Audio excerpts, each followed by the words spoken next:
I, 31 male, took my terminally ill friend's virginity before she passed. Today is her 1-year anniversary since she passed and I can't stop thinking about her. She was my friend for 6 years. Her cancer came back aggressively. She told us she doesn't want to go through chemo again, so she planned to enjoy the time she had left.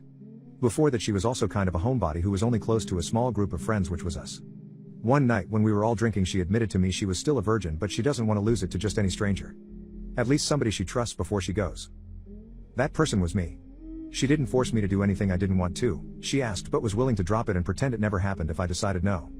We decided to make it extra special. Got a nice hotel room, got those fake candles all over the room to make it more romantic. Was the first time I ever had intercourse with someone I loved but wasn't in love with, if that makes sense. It was still a very intense experience. Not in a bad way. There was still lots of emotions. Even though she seemed so happy she got to lose her virginity to someone she trusts, part of me wonders if I did take advantage. If I was wrong for saying yes. It's just hard because I miss her so much. But I'm still glad at least I got to give her something before she left. A middle-aged man tried to make a move on my little sister. My little sister, 14 female, and I, 18 male, were coming back to home from our dads in the States, and when we boarded the flight, a man came up to me and asked if I could switch seats so he could sit next to his daughter, my sister. I first think he's confused, so I asked him what he's talking about, and he got mad and said that that's his daughter and he needs to sit next to his daughter. I go berserk in my head and I tell him to F off, this is my sister. He's chatting shite and he grunted and scurried off.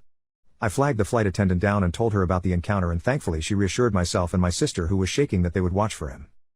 My sister is 14 years old, a child, and this strange man was trying to pretend to be her father to sit next to her on the entire flight. I wanted to slam his head on the food tray and bash his effing head in. I could only think about what he was wanting to do to my little sister and what could have happened if I wasn't the one sitting next to her. It makes my blood boil. These men exist and my heart aches thinking about how often this happens and how many times these effing creeps are successful. My girlfriend is extremely jealous and cheated on me yesterday. I, 26 male, love my girlfriend, 25 female, but sometimes she has two different personalities. When she sees me following a girl on Instagram or liking photos, she acts up and yells threats. Yesterday we had huge fight, ending with her leaving to a friend's house. Apparently they got drunk in wine and ended up going to a nightclub, where she met a guy. Somehow they ended at his place, where she blew him off and left. According to her, she came back home at 2 a.m. while I was sleeping and told me this in the morning. She promised they did not have intercourse, but I am in complete shock. What the F? Men of Reddit, is it boring to see your girlfriend/wife's naked body after a while of being together? Why or why not? I think boring is too strong of a word. You get accustomed to seeing it. Think about good food. You know how it tastes and looks, so it's not surprising to you anymore, but you still want to eat it every chance you get. No, because boobs. Not at all. Been married 18 years and I can't help but stare when she changes. I just stop whatever I'm doing and blatantly stare.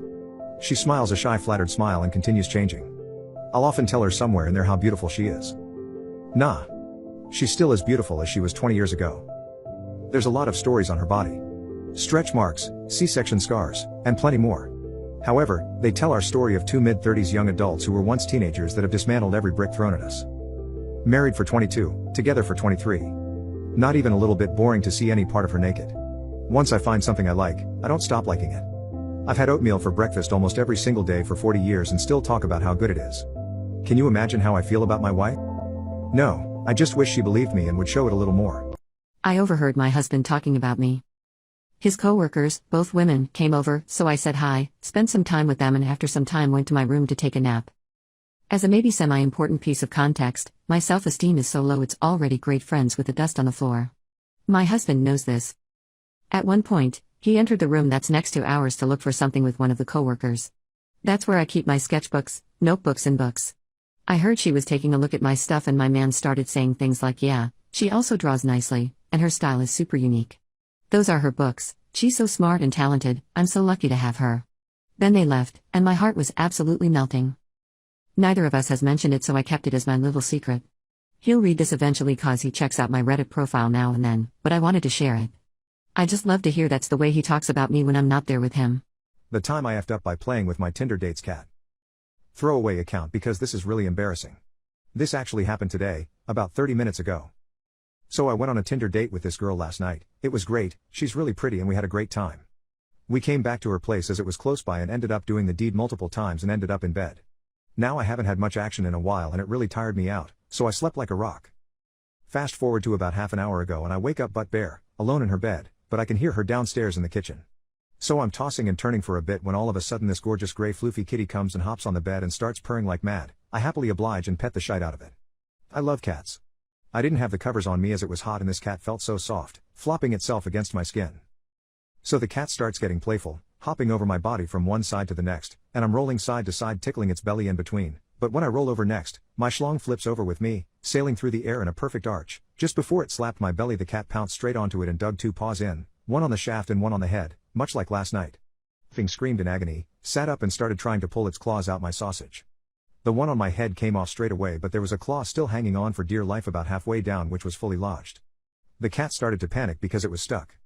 I heard my date running upstairs and as she came in I was sat up with her cat buried in my crotch holding onto its leg trying to free it. I whimpered "Caca stuck, help," and she burst out laughing but reached over and unhooked the last claw out my shaft, leaving me bare and embarrassed. I waddled over to the bathroom with blood trickling down onto my ballsack and sat on the toilet dabbing the little holes with tissue. I'm still sat here now, with tissue pressed against my member as it write this. Going to have a shower I think. My sister is going to tell our parents she's pregnant at dinner tonight and we don't know what my parents are going to do. Hi, I'm 14 female and my sister is 18. We're having our family dinner in 2 hours and my sister is telling our parents she's pregnant. I know because our bathroom is in between our bedrooms so we both have doors into it and I've heard her throwing up for the past 2 months. We think they're going to freak out because the dad is a 34, he's a guy that my sister met at an internship she won in school. I didn't even know they were dating. I knew she kept calling him her mentor and he bought her some stuff but she never said anything about sleeping together. She has a bag packed because she thinks my parents are going to kick her out. He said that she could live with her so that's what she's planning on doing. Update. It was crazy, there was a lot of yelling. My parents didn't kick her out but they're mad. Mostly at him I think. They called the police, the school, the company, and their lawyer. I don't know if she's going to stay with him. She said she loved him but she also admitted that she felt forced into doing some of the things they did and that a lot of stuff happened before she was 18. She turned 18 in February and she's on birth control. My husband admitted to his friends that he didn't find me beautiful. Nothing feels the same anymore. I'm newly married. After our honeymoon my husband had a group video call with his best friends. After I said hello and chatted for a bit with them I excused myself to go for a walk. I decided I needed to get my raincoat because it looked like it was about to rain but my husband and his friends thought I've already got. They started interrogation about our honeymoon and they were all teasing and laughing until one of his best friends asked him if my looks were still an issue for him. My husband told her that he loved me and that we had a great honeymoon and that I'm beautiful on the inside and he said you can't have it all. She insisted on wondering whether he felt he downgraded from his ex-girlfriend and he said maybe, but he makes me happy. Another friend then interjected and said I wasn't bad looking if I lost some weight. My husband agreed. Nothing feels the same anymore. I always knew I wasn't beautiful but I thought that he liked how I looked, or at least, didn't mind it so much. I know he values my other qualities and that he loves me and is very kind to me but I don't feel good with him and I haven't been happy since that day, 5 weeks ago. I have lost weight over these weeks and he's paid me a lot of compliments about that but I don't want him commenting anything about my physical appearance anymore. I hate every encouraging word he has to say and yet I feel like I need to be more appealing to him. I feel so much hurt it's insane. To the boy who lost his father while at summer camp. I think about you often. I think you were 9 or 10, which means you're probably in high school now. I was one of the counselors in charge of our little pack of Wolverines. I think often of the day you didn't show up for camp, and my supervisor pulled me and my co-counselor aside to tell us what happened.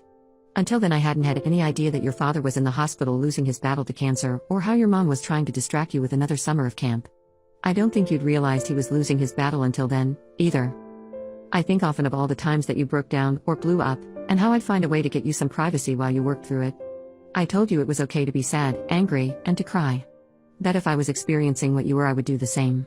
That it was normal. I never told you how hard it was to not cry with you. I remember when I was a kid how scary it was to realize that my parents weren't infallible immortals. I knew you didn't need more reminders that adults could be weak, but oh kiddo how my heart broke with you. I don't know if it was wrong of me, but I tried to make sure I was the one to be with you for those moments. I didn't trust the other staffers to not tell you to stop crying, or to be strong, or to not be sad. I didn't trust them not to tell you everything was okay. Losing your dad at that age is one of the furthest things from okay that I can think of. Even big boys get sad and cry, and you had every right and reason. Your mom got you therapy and a puppy. I could tell how much she loved you and how hard she was trying to take care of you and herself through it all. Zach, if you ever read this I hope you're doing well.